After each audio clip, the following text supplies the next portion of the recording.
ನಮಸ್ಕಾರ ಆತ್ಮೀಯ ರೈತ ಬಾಂಧವರೇ, ನಮ್ಮ ಹೆಸರು ಸುನಿಲ್ ಕುಮಾರ್ MR, ಕೃಷಿ ಸಲಹೆಗಾರರಾಗಿ ಕಳೆದ 8 ವರ್ಷದಿಂದ ನಾವು ಕೆಲಸ ಮಾಡ್ತಾ ಇದ್ದೀವಿ. ಪ್ರತಿ ವರ್ಷನೂ ನಾವು ಅಡಿಕೆ ತೋಟಕ್ಕೆ ಅಡ್ವೈಸ್ ಮಾಡ್ತಾ ಇದ್ದೀವಿ. ಸೊ ಈ ವರ್ಷ ನಮಗೆ ಅಕ್ಟೋಬರಲ್ಲಿ ಒಬ್ಬರು ರೈತರು ಪರಿಚಯ ಆಗಿರ್ತಾರೆ. ಅವರ ಅಡಿಕೆ ತೋಟದಲ್ಲಿ ನಾನು ಇವತ್ತು ನಿಂತಿದ್ದೀನಿ. ಸೊ ನೀವು ನೋಡ್ತಾ ಇರುವಂಥ ಅಡಿಕೆ ಎಲ್ಲ ಗಿಡದಲ್ಲೂ ಅಡಿಕೆ ಇದೆ. 450 ಗಿಡ ಇದೆ ಇದರಲ್ಲಿ. ಪ್ರತಿ ಗಿಡದಲ್ಲೂ ಕೂಡ ಅಡಿಕೆ ಸೆಟ್ಟಿಂಗ್ ಆಗಿದೆ. ಪ್ರತಿ ಗಿಡದಲ್ಲಿ 5 ಗೊನೆ ಅಡಿಕೆ ನಿಂತಿದೆ. ಏನೇನು ಕೆಲಸ ಮಾಡಿದ್ದಾರೆ ರೈತರು, ಹಾಗೆ ರೈತರಿಗೆ ನಾನು ಸಲಹೆ ನೀಡಿದ್ದೆ. ಆ ಸಲಹೆಯ ಪ್ರಕಾರ ಅವರು ನಾನೇನು ಹೇಳಿದ್ದೀನಿ ಅದನ್ನೆಲ್ಲದನ್ನೂ ಕೂಡ ಫಾಲೋಅಪ್ ಮಾಡಿದ್ದಾರೆ.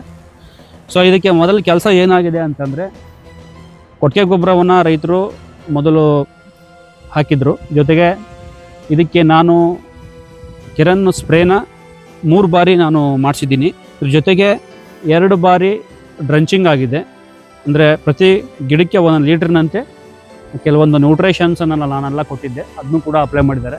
ಅವರು 4 ಬಾರಿ ಜೀವಾಮೃತವನ್ನು ಕೊಟ್ಟಿದ್ದಾರೆ. ಬೆಲ್ಲ, ಸಗಣಿ, ಗೋಮೂತ್ರ ಹಾಗೆ ಕಡಲೆ ಹಿಟ್ಟಿನದಕ್ಕೆ 2 ಡ್ರಮ್ನಂತೆ ಪ್ರತಿ ಸತಿ ಅವ್ರು ಕೊಟ್ಟಿದ್ದಾರೆ.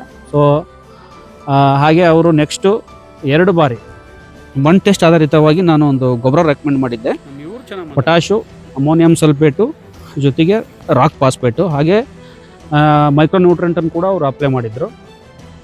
ಈ ತೋಟ ಮೊದಲಿಂದನೂ ಕೂಡ ಅಡಿಕೆ ಹೊಂಬಾಳೆಯಿಂದನೂ ಕೂಡ 6 ಹೊಂಬಾಳೆ ಇತ್ತು.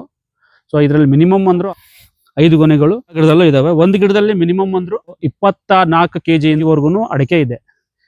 ಈ ವಿಡಿಯೋ ಮಾಡ್ತಕ್ಕಂಥ ಉದ್ದೇಶ ಏನು ಅಂತಂದರೆ, ಅಡಿಕೆ ಬೆಳೆಗೆ ಆಹಾರವನ್ನು ನೀವು ಫೀಡಿಂಗನ್ನು ಸಮಯಕ್ಕೆ ಸರಿಯಾಗಿ ಕೊಡೋದ್ರಿಂದ ಅಡಿಕೆ ಈ ಥರ ಚೆನ್ನಾಗಿ ಬರ್ತದೆ. ಜೊತೆಗೆ ಇದು ಸಾಗರ ಅಡಿಕೆ ತಳಿಯಾಗಿರುತ್ತೆ. ಪ್ರತಿ ಗಿಡನೂ ಕೂಡ ಅಷ್ಟೇ ಅದ್ಭುತವಾಗಿದ್ದಾವೆ. ಈ ಗಿಡದಲ್ಲಿ ರೈತರು ಹೇಳೋದೇನು ಅಂತಂದರೆ, ಈ ವಿಡಿಯೋವನ್ನು ನೆಕ್ಸ್ಟು ಡಿಸೆಂಬರಲ್ಲಿ ನಿಮಗೆ ಎಷ್ಟು ಅಡಿಕೆ ಇಳುವರಿ ಬಂದಿದೆ ಅಂತ ನಾನು ನಿಮಗೆ ಹೇಳ್ತೀನಿ. ಅಡಿಕೆ ಇನ್ನೂ ಸ್ವಲ್ಪ ಸಣ್ಣ ಇದೆ. ಇದು ಇನ್ನೂ ಸ್ವಲ್ಪ ಅಡಿಕೆ ದೊಡ್ಡದಾಗಬೇಕಿದೆ, ಆಗುತ್ತೆ. ಇನ್ನು ಕ್ರಾಯ್ ಗ್ರೋತ್ ಆಗೋ ಟೈಮ್ ಇದೆ. ಇವಾಗ ಜಸ್ಟ್ ಆಗಸ್ಟ್ 15 ಇವತ್ತು. ನೆಕ್ಸ್ಟು ಇನ್ನು ಡಿಸೆಂಬರ್ಗೆ ಆಲ್ರೆಡಿ ಕಟಿಂಗು ಆಗಿರುತ್ತೆ ಮತ್ತು ಇಳುವರಿನ ನಾವು ಹೇಳ್ಬೋದು ರೈತರಿಗೆ. ನಮಸ್ಕಾರ, ಧನ್ಯವಾದಗಳು.